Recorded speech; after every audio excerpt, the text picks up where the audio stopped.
रुकिए रुकिए रुकिए रुकिए रुकिए रुकिए रुकिए।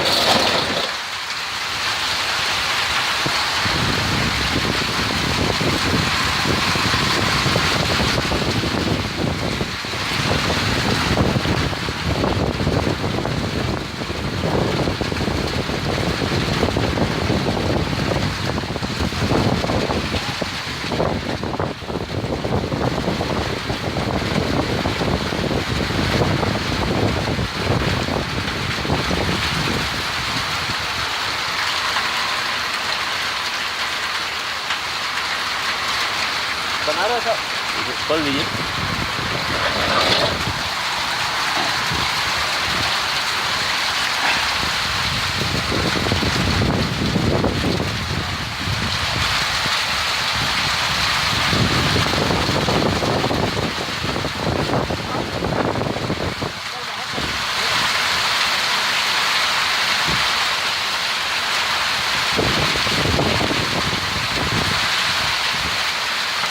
आज तूफान बड़ा नुकसान किया होगा गुप्ता जी, आज ये तूफान ना बड़ा नुकसान किया होगा।